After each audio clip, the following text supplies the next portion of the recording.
ಮೂಕಾಂಬಿಕೆಯ ಸನ್ನಿಧಾನದಲ್ಲಿ ನವಚಂಡಿಕಾ ಯಾಗವನ್ನು ನೆರವೇರಿಸಿದ್ದಾರೆ ದರ್ಶನ್ ಪತ್ನಿ ವಿಜಯಲಕ್ಷ್ಮಿ ಅವರು. ರೇಣುಕಾಸ್ವಾಮಿ ಕೊಲೆ ಕೇಸ್ನಲ್ಲಿ ನಟ ದರ್ಶನ್ ಜೈಲುವಾಸ ಮುಕ್ತವಾಗಬೇಕು ಅನ್ನೋ ನಿಟ್ಟಿನಲ್ಲಿ ವಿಜಯಲಕ್ಷ್ಮಿ ಅವರು ನಿರಂತರ ಪ್ರಯತ್ನವನ್ನ ಮಾಡ್ತಾ ಇದ್ದಾರೆ. ಹೇಗಾದರೂ ಮಾಡಿ ಗಂಡನನ್ನ ಬಿಡುಗಡೆಗೊಳಿಸಿಕೊಳ್ಬೇಕು, ಹಾಗಾಗಿ ದೈವಬಲ ಬೇಕು ಅನ್ನೋದು ಅವರ ನಂಬಿಕೆ ಆಗ್ತದೆ. ತಾಯಿ ಮೂಕಾಂಬಿಕೆಗೆ ರೇಷ್ಮೆ ಸೀರೆ ಫಲಪುಷ್ಪವನ್ನು ಸಲ್ಲಿಸಿ ಪ್ರಾರ್ಥನೆಯನ್ನ ಸಲ್ಲಿಸಿದ್ದಾರೆ. ಕೊಲ್ಲೂರು ದೇಗುಲ ಪ್ರಾಂಗಣದಲ್ಲಿ ನವಚಂಡಿಕಾ ಯಾಗವನ್ನು ಬೆಳ್ಳಂಬೆಳಗ್ಗೆ ನಡೆಸಲಾಯಿತು. ಅದು ಸಂಪನ್ನ ಕೂಡ ಆಯಿತು. ವಿಶೇಷ ಸಂಕಲ್ಪದ ಒಂದಿಗೆ ಅವರು ದೇವಸ್ಥಾನಕ್ಕೆ ಬಂದಿದ್ರು. ನಿನ್ನೆ ಪಾರಾಯಣ ಆಯಿತು. ಇವತ್ತು ನವಚಂಡಿಕಾ ಯಾಗವನ್ನು ಆಪ್ತರ ಜೊತೆ ಸೇರಿಕೊಂಡು ಮಾಡಿದ್ದಾರೆ.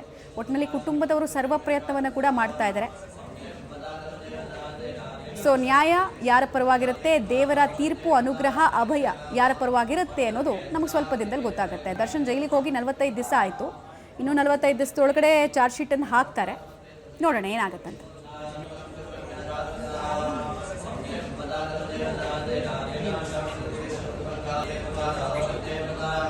ಚಂಡಿಕಾ ಹೋಮ ಅಂದರೆ, ಚಂಡಿಕಾ ಹೋಮ ಅಂತ ಹೇಳಿದ್ರೆ ಈ ಶತ್ರುಬಾಧೆ, ಮಾನಸಿಕ ಸಮಾಧಾನ, ಇದಕ್ಕುದ್ದೇಶ ನವಚಂಡಿ ಹೋಮ. ಚಂಡಿಕಾ ಹೋಮ ಅಂತ ಆಗ್ತದೆ. ದಿವಸ 10-17 ಹೋಮ ಆಗ್ತದೆ. ನವಚಂಡಿಕಾ ಹೋಮ ಅಂದರೆ 9 ಪಾರಾಯಣ ಆಗಿ ಹೋಮ. ಅದು ಭಾಳ ವಿಶೇಷ ಚಂಡಿಕಾ ಹೋಮ ಅಂತ. ಚಂಡಿಕಾ ಹೋಮಕ್ಕೆ ದೇವಸ್ಥಾನದಿಂದ ಸಾಧನ ಎಲ್ಲ ಕೊಡ್ತಾರೆ.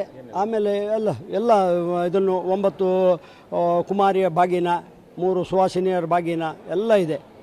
ಆದರೆ ಅವರು ಏನಾದ್ರು ಭಕ್ತಾದಿಗಳು ಬೇರೆ ತಂದು ಹಾಕುವುದಾದ್ರೆ ಹಾಕ್ಬೋದು. ಹಣ್ಣು ಹಂಪಲು ಇದನ್ನೆಲ್ಲ ಬಂದು ಹಾಕುವುದಾದ್ರೆ ಹಾಕ್ಬೋದು.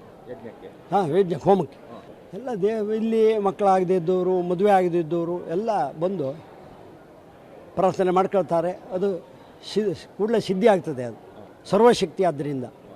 ಕ್ಷೇತ್ರದಲ್ಲಿ ವಿಶೇಷವಾಗಿ ಚಂಡಿಕಾ ಹೋಮಕ್ಕೆ ಇಲ್ಲಿ ಭಾಳ ಪ್ರಾಧಾನ್ಯ ವಿಶೇಷವಾಗಿ ಅಂದರೆ ಚಂಡಿಕಾ ಹೋಮಕ್ಕೆ ಇಲ್ಲಿ ಯಾಕೆ ಅಂತ ಹೇಳಿದರೆ ಇದು ಒಂದು ಶಕ್ತಿ ಕ್ಷೇತ್ರವಾಗಿದ್ದರಿಂದ ಮಹಾಕಾಳಿ, ಮಹಾಲಕ್ಷ್ಮಿ, ಮಹಾಸರಸ್ವತಿ ಐಕ್ಯ ಸ್ವರೂಪಿಣಿ ಮೂಕಾಂಬಿಕಾ, ಮಹಾಕಾಳಿ, ಮಹಾಲಕ್ಷ್ಮಿ, ಮಹಾಸರಸ್ವತಿ ಐಕ್ಯ ಸ್ವರೂಪಿಣಿ ಚಂಡಿಕಾ ದುರ್ಗ ಎಲ್ಲ ಒಂದೇ ಶಕ್ತಿ. ಹಾಗಾಗಿ ಆ ವಿಶೇಷ ಶಕ್ತಿಯ ಒಂದು ಸಾನ್ನಿಧ್ಯದಲ್ಲಿ ಇರುವುದರಿಂದ ವಿಶೇಷವಾಗಿ ಚಂಡಿಕಾ ದುರ್ಗಾರಾಧನೆಗೆ ಇಲ್ಲಿ ಪ್ರಾಧಾನ್ಯತೆ ಕೊಡ್ತಾರೆ. ಮತ್ತು ಹಿಂದೆ ಎಲ್ಲ ಸಾಮಾನ್ಯ ಒಂದು 20 ವರ್ಷ ಹಿಂದೆ ದಿವಸಕ್ಕೆ 1-2 ಹೋಮ ಆಗ್ತಾಯಿತ್ತು. ಈಗ ದಿವಸಕ್ಕೆ 15 ಚಂಡಿಕಾ ಹೋಮ ಆಗ್ತಾ ಉಂಟು. 2 ನವಚಂಡಿಕಾ ಹೋಮ ಆಗ್ತಾಯಿದೆ. ವರ್ಷಕ್ಕೊಂದು 10-15 ಶತಚಂಡಿಕಾ ಹೋಮ ಆಗ್ತಾ ಉಂಟು. ಯಾಕೆಂದರೆ ಭಕ್ತರ ಸಂಕಲ್ಪ ಎಲ್ಲ ಶೀಘ್ರ ಪರಿಪೂರ್ಣ ಆಗುವುದರಿಂದ ಎಲ್ಲರೂ ಚಂಡಿಕಾ ಹೋಮವನ್ನು ಮಾಡಿಸ್ತಾರೆ. ಜೇಸುದಾಸ್ ಅವರು ಅವರ ಹುಟ್ಟುದ ಹಬ್ಬದ ಜನವರಿ 10ಕ್ಕೆ ಇಲ್ಲೇ ಬಂದು ಚಂಡಿಕಾ ಹೋಮ ಆಚರಣೆ ಮಾಡ್ತಿದ್ದರು. ಹೀಗಾಗಿ ಒಂದು ವಿಶೇಷವಾಗಿ ಭಕ್ತರ ಸಂಕಲ್ಪ ನೆರವೇರಿದಾಗ ಅದು ಸ್ವಾಭಾವಿಕವಾಗಿ ಎಲ್ಲರೂ ಚಂಡಿಕಾ ಹೋಮವನ್ನೇ ಮಾಡಬೇಕು ಅಂತ ಹೇಳಿ ಆ ಒಂದು ಸಂಕಲ್ಪದಲ್ಲಿ ಮಾಡಿ ಅವರು ಎಲ್ಲ ಸಂಕಲ್ಪ ಪರಿಪೂರ್ಣ ಆಗುವುದರಿಂದ ಚಂಡಿಕಾ ಹೋಮಕ್ಕೆ ಪ್ರಾಧಾನ್ಯ ಜಾಸ್ತಿ ಉಂಟು ಇಲ್ಲಿ ಕ್ಷೇತ್ರದಲ್ಲಿ. ದಿವಸಕ್ಕೆ 3-4 ಹೋಮವನ್ನು ರೆಗ್ಯುಲರ್ ಹೋಮ ಮಾಡ್ತೇವೆ. VIP ಕೋಟ ಸಾಮಾನ್ಯ 10 ಇರ್ತದೆ.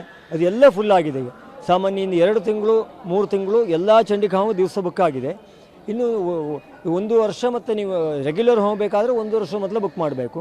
VIP ಕೋಟದ ಬೇಕಾದ್ರೆ 2 ತಿಂಗಳ ಮೊದಲು ಬುಕ್ ಮಾಡಬೇಕು. ಈಗೆಲ್ಲ ಹೋಮ ಬುಕ್ ಆಗಿದೆ. ನವಚಂಡಿ ಕೂಡ